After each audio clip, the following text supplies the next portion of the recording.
the day has arrived. It's early October, chilly morning, and I'm just about to make my way down to Plymouth to pick up the ferry to Santander.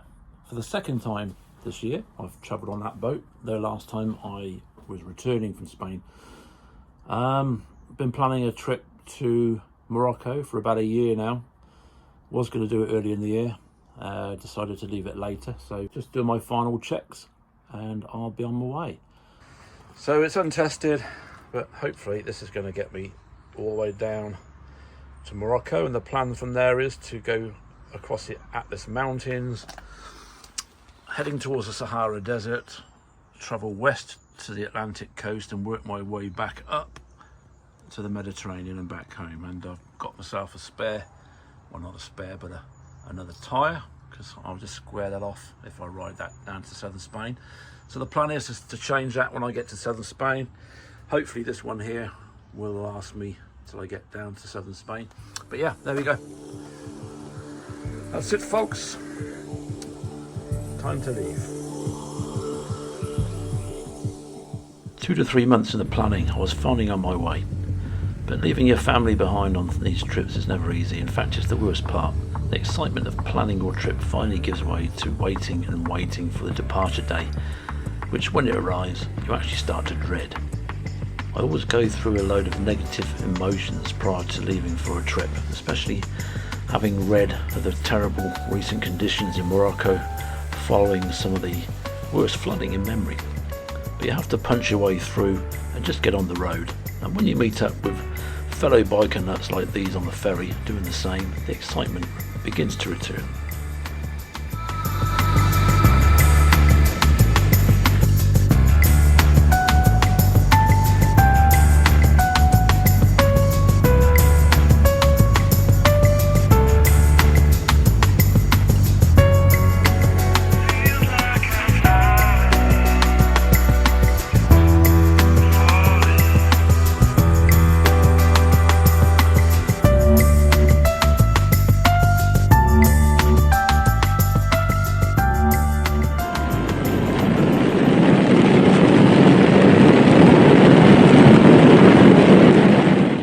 Spending a day and a night on the ship is a bit tedious, especially when you're riding solo. But then spending a further 2 days heading through Spain was even more tedious, made harder because of the constant relentless crosswinds, some of the worst I've ever experienced on a bike.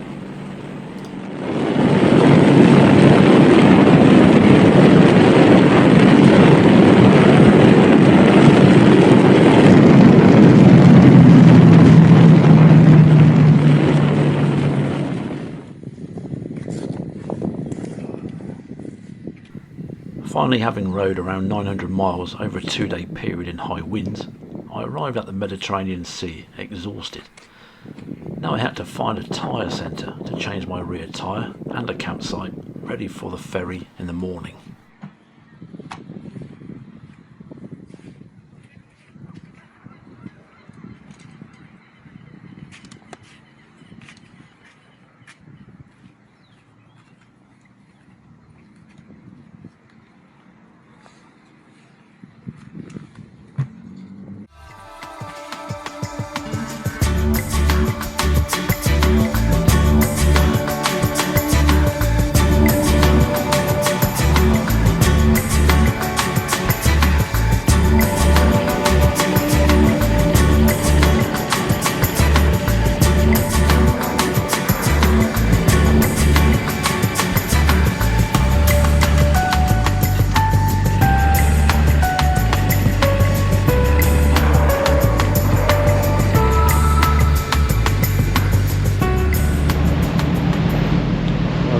We're finally on the ferry to Tangier Med, setting out of the port of Algeciras.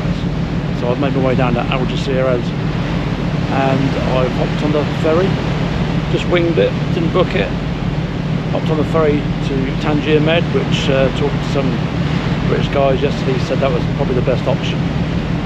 So it's taken me 2 days to get down here to the south of Spain.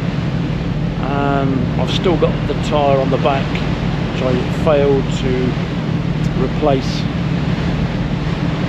in Algeciras because it's a Saturday and everything is closed, so it's a bit frustrating. I've still got the bloody tyre strapped to the back of the motorbike, but it's been yeah, first night extremely cold in northern Spain. Got to the south of Spain, 80 degrees, ridiculous. And now we're heading to Africa, to Morocco, and that in the background is the Rock of Gibraltar. So, hour and a half crossing, and when I get the other side I've got to find a place to stay, either camp or booking.com. Always rely on that. So we'll see how it goes. Catch you later. Now when you arrive in Morocco with a vehicle, it's a right flaff. You've got to get it right. You need to stand for up to an hour to get documents stamped on the boat crossing. Then you have to get a lot of cash, because cash is king. A SIM card, have your V5 documentation and get your vehicle's import and export documentation card. Then on top of having everything searched, especially for drones, which are sadly banned in Morocco, you then go through passport control. All this is before you even leave the port. It took a few hours, so it was straight to the nearest hotel for the night.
So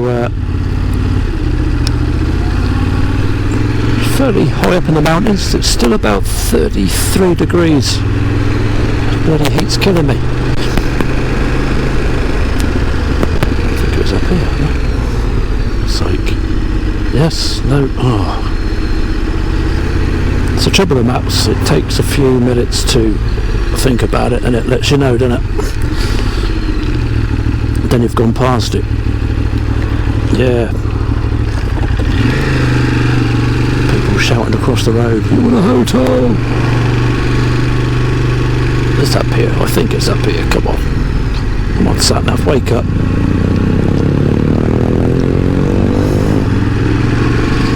Yeah, there you go. So what I do is hopefully just sit in there and have a look around. Have a bit of local grub.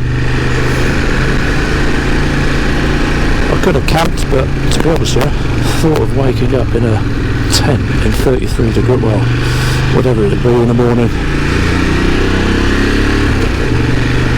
I think a couple of days ago I was sleeping in 4 degrees in fog. Unbelievable. Oh my god, up there? Kidding me. Really?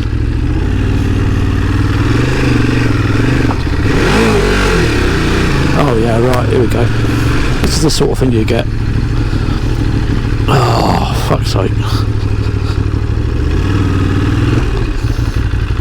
Oh. Looks like fucking Beirut here.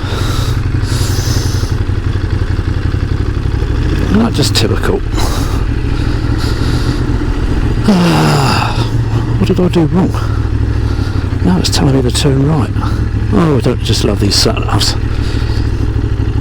Down here? Up there? I don't know if you heard it, but I was actually skidding up there and I had traction control on. Could have been a bit nasty. Wow, this map's all over the shop.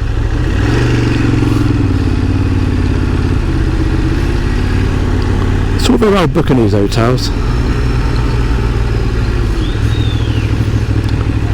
You book it, but it doesn't tell you where it is. It would be nice if it had a map on the booking site, just to tell you where it is. I don't know what I'll have to do. I have to resort to asking somebody, and then I want some cash. Okay, well, let's give this a go up here, see what happens.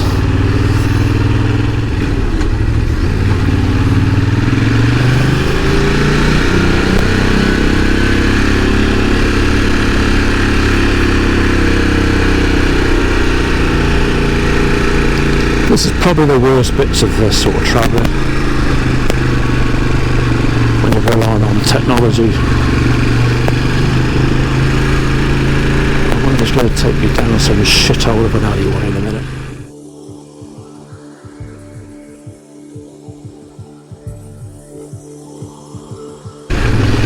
It's a cheap hotel, so I've probably got the cheap part. Alright, cat. Death Wish. Probably got the slum area, but alright. 39 euros. Maybe I should have paid a bit more.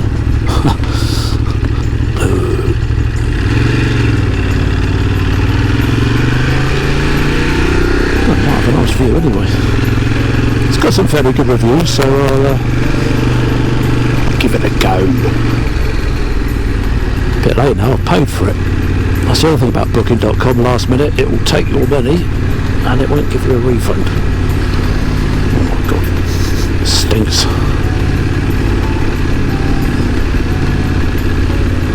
Okay, it says we've arrived. Okay.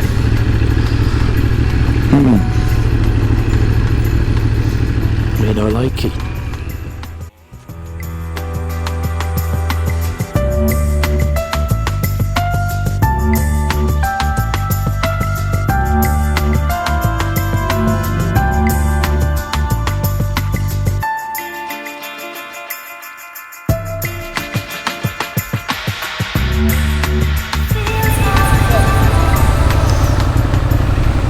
For that, we're on a really steep hill. The tarmac is like ice. I had nowhere to park. I found the hotel, I had nowhere to park, and then this guy came out and heard the motorbike and said, come in here. So, but this is slippery as fuck. Don't know?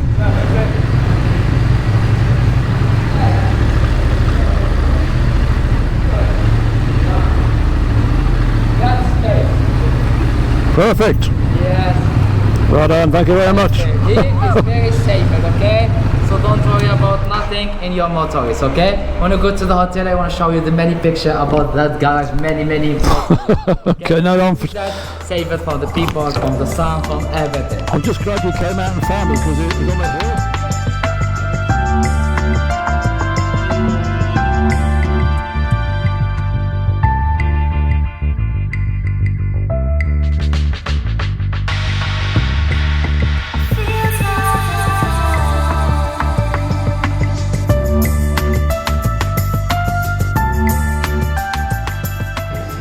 Okay, well, here I am after having a rather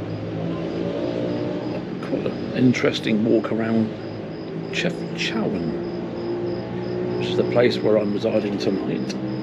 Here I am on a rooftop terrace, and it's a little bit cooler now, but it has been very hot, about 33, 34 degrees. It's not very comfortable in all your riding gear, as you can imagine. But yeah, I've had a nice walk around Chefchaouen. The guy who runs this small hotel was absolutely amazing. Actually, he took my phone off me and he set out a walking route all around the Medina, the old town. And I just followed it, and it took me to every interesting part of the old Medina that you can imagine.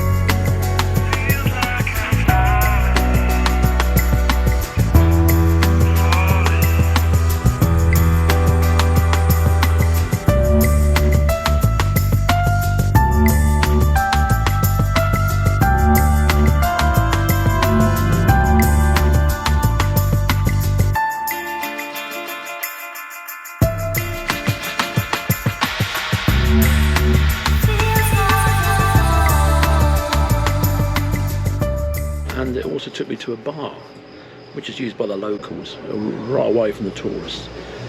And it was fun. Had a nice meal, made a bit of an arse of myself, because they brought out a free complimentary snack, which I thought was the meal. So I was a bit hacked off about it, and I sort of said, give me the bill, I'm off. And they looked all concerned, and then next thing I knew, dinner turned up. Looked a bit stupid really, but yeah. The trick there is to be patient when you're waiting for your food in Morocco. Don't rush. So, anyway, so I headed to Chefchaouen, went on booking.com, got myself this place, which is it's a little charm of a place, it really is. And Chefchaouen's really small. You actually think it's quite a lot to walk around. You can walk around it in a couple of hours. So that's been my day today. It's been quite an interesting day.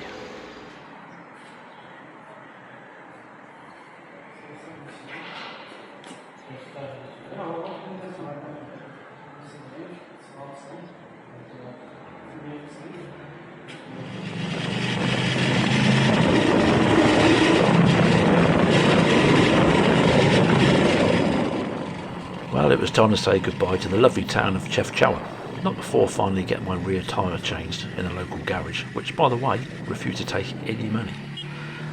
So off I went with a full set of full-on nobblers on my way further south. I underestimated the noise from the tyres when riding the blacktops, which after a few hundred miles I kind of got used to, though it got rather irritating at times. I suppose it's a trade-off for needing a good set of boots for the rather wild terrain, which is mixed with hundreds of miles of good smooth tarmac. Next stop, Fez, another town on my hit list.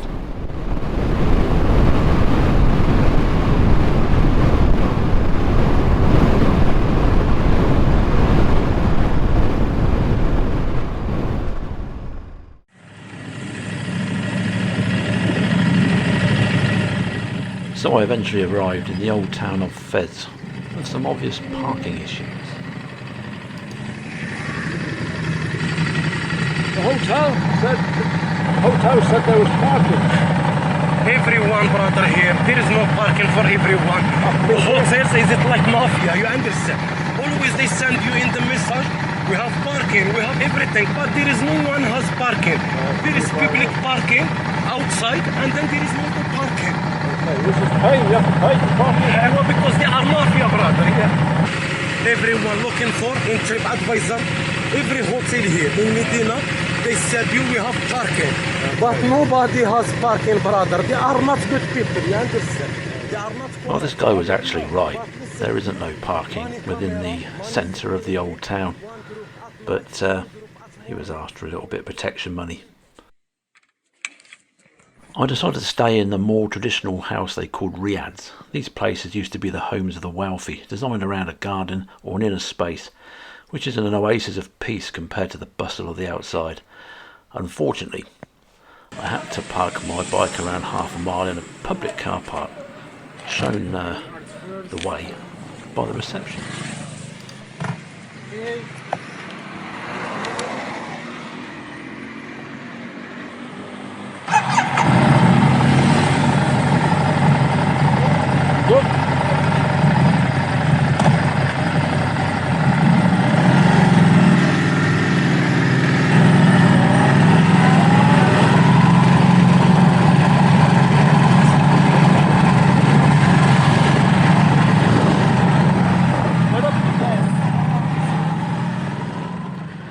Okay, we are now in Fez. Yep, we travelled about 150 miles from Chefchaouen, where I stayed last night, and I've got to say it was absolutely beautiful. It was a Sunday, so maybe everybody was out and about, but it was a lovely place, especially in the evening. It was warm, everybody was out, all the kids were playing, and all the shops and bars are open. Beautiful place, it really was. Loads of alleyways, and it's quite small. You couldn't really get lost, so even if you wanted to, you couldn't. It's quite small, but it's enough to last you a couple of 3 hours if you want to have some food. And then ended up in a bar where the locals go, and yeah, got merrily drunk. So it's really nice. So today we travelled down from I'm on the rooftop, by the way. It's a bit windy up here. I'm on another rooftop. I'm actually staying in a riad. I thought I'd give a riad a go because I was going to stay in a hotel because the pool looked quite inviting, but I'm in a riad, cheap as chips, 29 euros. Got a lovely little room, and I'm the only guest here, and got it all to myself. So that's nice, and I'm on the rooftop terrace again. I might just pan it around and you'll see what it's like. And suddenly something amazing happened. The eerie but beautiful sound of the call to prayer. It's carried out 6 times a day. It was coming in all directions and got louder and louder. Then as quick as it started, it went quiet again.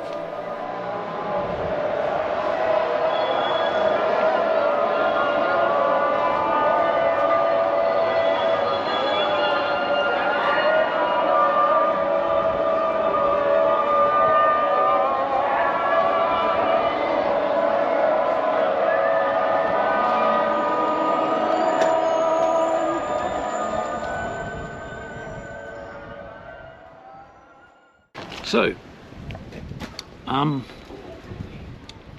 set off from Chefchaouen and thought I'd take a nice zigzaggy route across the mountains. So I followed that route. It took me right on top of the damn mountains. It got quite cold. But one thing that really caught me out was the locals up there, their animals. You know, I used to be scared of dogs when I was riding up towards a pack of them, but you want to ride up towards a pack of kids. It really shocked me, quite frankly, because I thought they were putting their hands up to say sort of a high five as you go by, but then it turns from sort of like that to that, and I'm kind of thinking they're not really friendly, these people. I'm not sure if they particularly like me or anybody up here. And the further along the track I went, or the road I went, which was a poor road, I mean 50-50 gravel, potholes, terrible condition. It just seemed to be like the civilization everybody forgot. It was piss poor up there. I mean, the conditions those people were living in, the dirt, the rubbish, and the awful acrid smells of like burning plastic mixed in with muck spreading sort of thing. It's awful, awful smell. But yeah, what struck me was the volatility of the kids mainly. So I started to dread, every time I come to a village, I started dreading it, because they all came out and tried to stop me. They were running out in front of me, and 2 kids actually got a 10-foot pole and put across the road at face level. And I didn't know what to do. I just kept going, and they moved it and then started chucking rocks at me. So I was a bit hacked off. One actually hit the bike, the rear wheel. But yeah, it really kind of shook me up a bit. I thought, my God, I can't go back. There's only one way through this bloody mountain on this pass. Anyway, I kept going, and the real low point of the whole 150 odd mile trip was looking down at the map and seeing I had another 80 miles to go.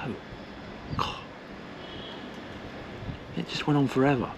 I think I was on there for 5 or 6 hours. Not really much to see, not much of a landscape either. You know, it was just, yeah, not a good decision. Second bad decision in the day. So anyway, we're in Fez, and now I'm going to have a quick look around Fez, because it looks like a much larger place than Chefchaouen. So I haven't got a lot of time. Don't know how much I'm going to see, but yeah, that's the update of today anyway. So we're going to load up and hit further south tomorrow, see where we ends up. Catch you later.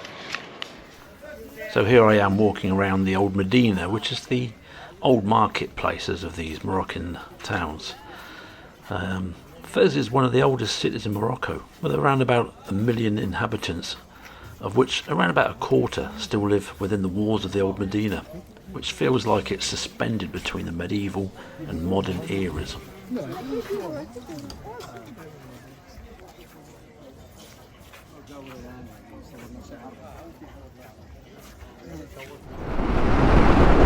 Well, it's a beautiful morning here. Those in front of me, those mountains, are the Atlas Mountains, and looking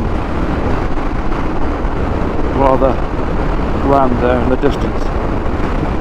So I've just camped overnight, come across a campsite basically in the middle of nowhere, but it was full of camper vans, so had a bit of company, had a nice meal, had a tagine, and today I thought I'll do a loop, which I put into my sat-nav some months back after doing a bit of research. It's supposed to be quite a challenging route, I thought, off-road, but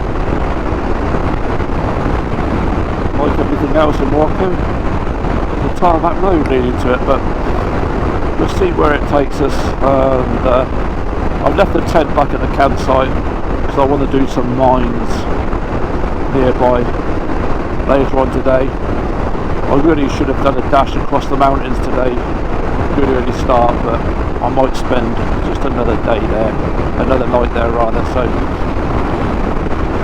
maybe a more of a relaxing day today. We'll see how tough it gets. Arrived at the first bit of off-roading I've done at the moment. This is called the Cirque de Jaffa. Here we go, that's what we come here for. But it does look pretty nasty. The trouble is I've been spoilt by all these lovely roads.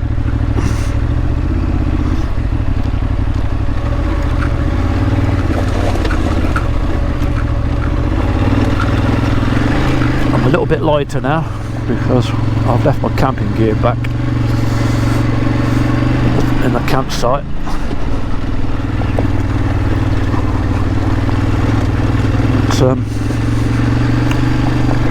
Let's just ease ourselves into it. This isn't too bad. I was starting to get a bit disappointed because I thought it was going to be a bloody tarmac route, but we finally found a track. Let's just go with it and see what happens.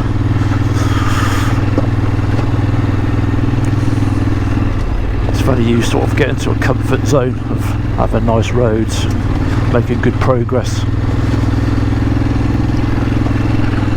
and then you hit a track which is what you come for and you think, oh shit, I think I'd rather stick to the tarmac. And of course I'm on my own, never good, so I've got to be extra careful.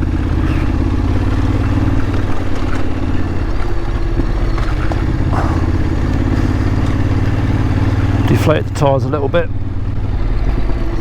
Battery monitors, would you believe it? It's gone flat. Oh yeah, tyre monitor's gone flat, which is a bit of a pain. I'd like to keep an eye on the pressures, especially if you've got a flat, which I did have once. I didn't realise until I got on the bike the damn thing was bleeping away. So they are very good, but the trouble is you have to recharge them. They're not hardwired. But look at the scenery around it, it's absolutely stunning. You do feel like you're on a real adventure. Well, I am on a real adventure. Stand away from that edge.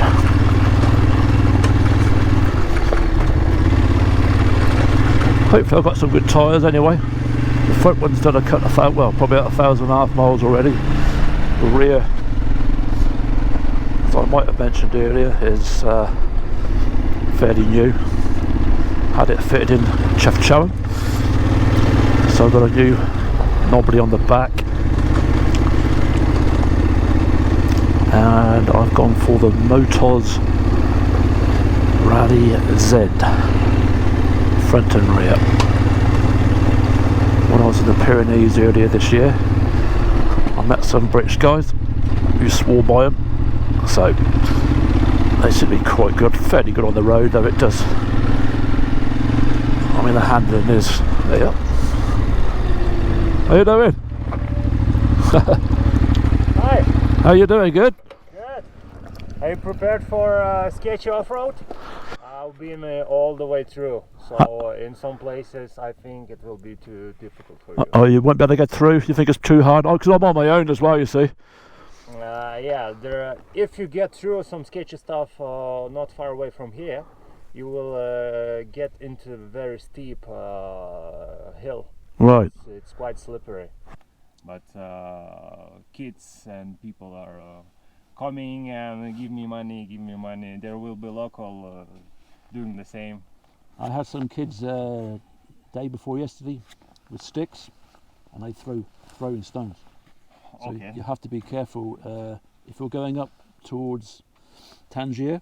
Okay.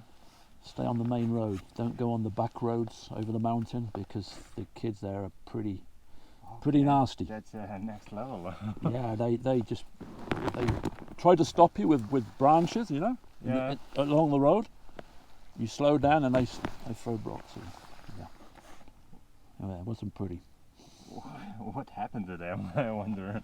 Yesterday we got a local. We were driving on a road, and then we got into a washed up road, and there's no way to pass it. So we came down, and local was running towards us. Hey, stop! You go there! And he got into a mountain, very steep mountain, as I told you. And he got up by foot so quickly, as fast as we on our bikes. And he was like, "Stop! Now give me money." And I was like, "Okay, I will give you something." He showed me, and he was like, I need to take. Just wow, like anyway. Well, I just met some really nice Lithuanian guys. They've just come from the opposite direction. They're just tracking along the trail. But they have said that this trail, no chance, wouldn't do it on your own.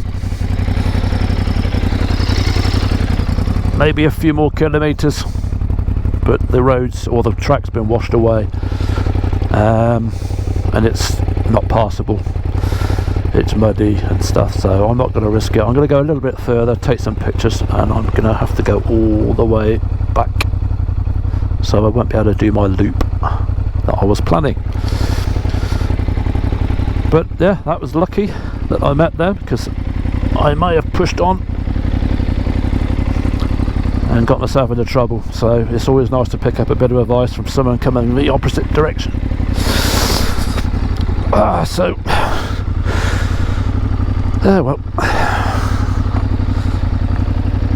so we'll see how it goes. So we'll just crack on.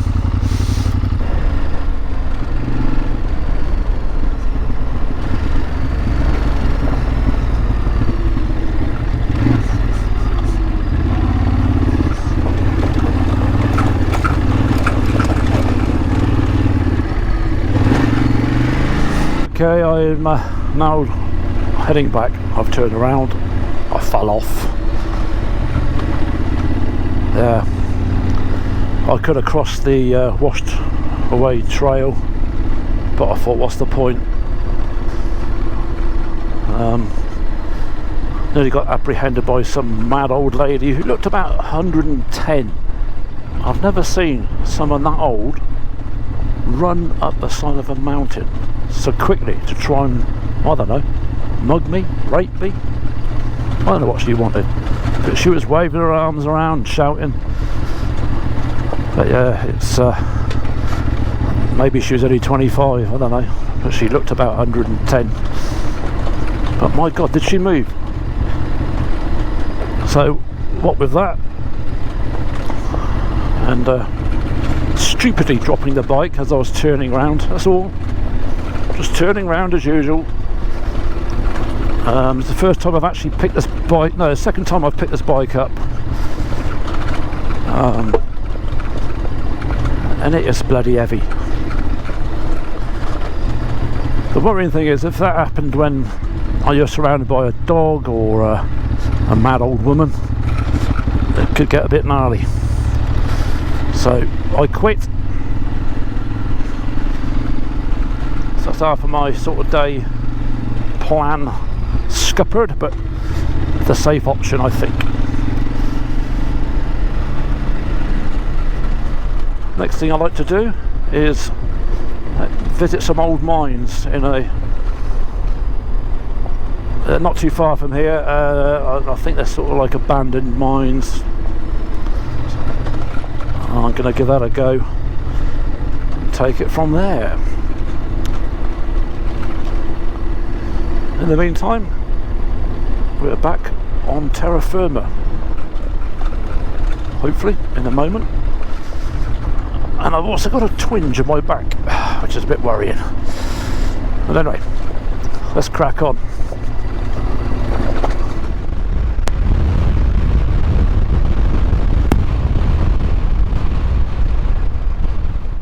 Bit by bit, day by day, I'm slowly checking off all the places I wanted to visit, so I'm feeling rather chuffed at myself after months of researching my route. Though I was a day or so behind schedule. Tomorrow was the big ride day, around 300 miles across wild, arid terrain, to get to my southernmost destination, the northern Sahara town of Mazuka. Follow me in part 2 when I finally arrive in the Sahara, with a very unwelcome situation.